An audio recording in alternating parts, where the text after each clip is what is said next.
This is Drew with Boomer Music Company, your band and orchestra experts since 1976, and thepodcastingstore.com, the one-stop shop for all things podcasting and remote learning. This is your weekend update.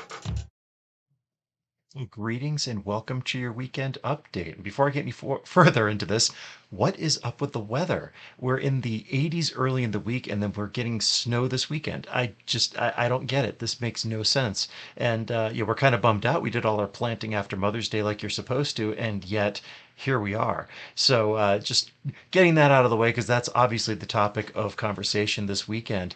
So this week out on the View from the Road, I did a little bit of housekeeping and just kind of doing a lot of year-end stuff and getting ready as we head into summer, or what was supposed to be summer, not to linger on the topic too much. And I talked in the video about something that happened at swim class, but never actually talked about it. Well, when the boys had their swim class, certainly in Sam's class, which is a bunch of 3 and 4-year-olds, there was one kid that just kept getting out of the pool and running and heading towards the deep end into the lazy river, which of course is funny, but also, not safe. Well, what I was talking about is that there's kind of something in the air in this time of transition. And so when I talk about the swim class incident, that's what I mean. But here's a clip from that View from the Road video from this week, and you'll see what I'm talking about. Stuff.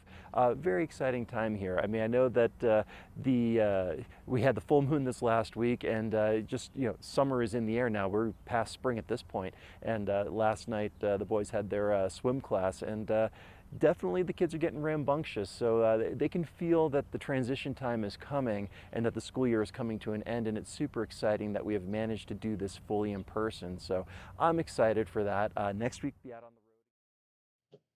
And then over at the Drums West side of things, Peter did a video that I titled, "What do we want? Cowbell. How much do we want more?" And he was giving us kind of a intro to the cowbell, a little bit of its history and its uses and technique and all that, and different mounts that can be used to put a cowbell onto a drum set. And at the end of that video, I'm not going to tell you what he said, but he did give you one tip that you should never, ever, ever do when you're mounting your cowbell.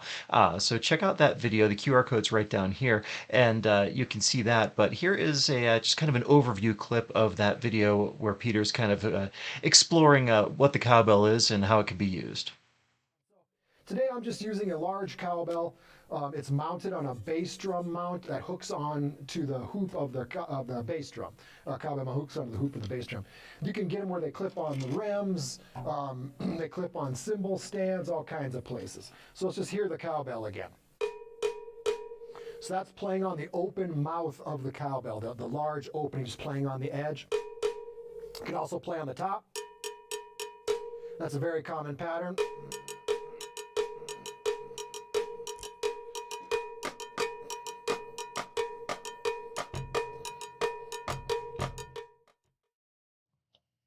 And then over on the podcasting store YouTube channel, I had a video that I titled "Tricking Your Brain for Fun and Profit." And actually, that clip that we just heard from the Drums West video is a good example of this. What I'm referring to is we recorded into the F3, specifically on that Drums West video, and also on the clip that I'm going to show you, and did it in a single channel, so it was a mono signal, but I wanted it to have the depth and the interest of a stereo signal. And so if you heard what that last clip from Peter, and you're going to hear in this, you're going to see in this next video a little of the technique of how I did that. And it's actually really tricking your brain by unsyncing 2 different mono signals, one in the left ear and one in the right. So here is a clip from the video over at the Podcasting Store YouTube channel. I'm not going to show you how to do it in this clip. You got to watch the video for that. But I swear it is so simple and easy to do using just Audacity, which of course is a free piece of software, and just a little bit of mental trickery. So check out the clip from that, and you'll see kind of the basis of the technique that I use to create a stereo signal from a mono signal. Fine playing by Shane. Way better than I could do right now. Piccolo trumpet is a cruel mistress. If you've ever tried, you'd know. Um, and that sounded fine, and that would have been great for the video, but that mono signal sounds a little flat to me. So there's a really cool trick that I want to show you how to do that's going to make that into a stereo. So again, if you've got your stereo monitors on, you're going to want to have that ready to go. So we select that track, Control C for copy, and then we go Tracks and Add New, and we're going to add a new mono track. And then to expound a little bit more on the clip that you just saw, that was for an intro for a piccolo trumpet feature video that's over on the Boomer YouTube channel. And so that intro I did in a stereo format using the technique from that video right there. So check out that video on the Podcasting Store YouTube channel, and you can see how to do that same thing and create a stereo effect in your videos, even if you didn't record in stereo. And then finally, over on the Podcasting Store Medium page, I was relating the story of the time that the Just for Kicks big band that I was in was playing a World War II tribute, and we were playing In the Mood, and it crashed. And that is a horrible feeling in a room with people who grew up with that music and know better, and they know when the tune is right and when it's wrong.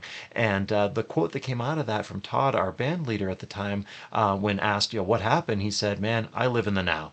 Meaning we can't dwell on these past mistakes. We have to move on and go forward and do the best that we can with that. And we ended up getting another chance to kind of redeem ourselves at that gig. But read that essay and you'll see what I'm talking about on that one. But there were some really valuable lessons learned that day. And as we always should be learning when we have failures, I like to say, make better mistakes tomorrow. And that was some bad mistakes that we made, but we certainly redeemed ourselves and made up for it.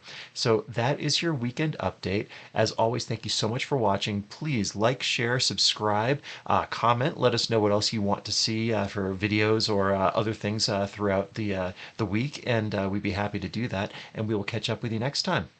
If you enjoyed the Weekend Update, do me a favor and follow us on social media, subscribe to our YouTube channels, or visit our websites. This is Drew with Boomer Music Company and thepodcastingstore.com. Thanks for listening.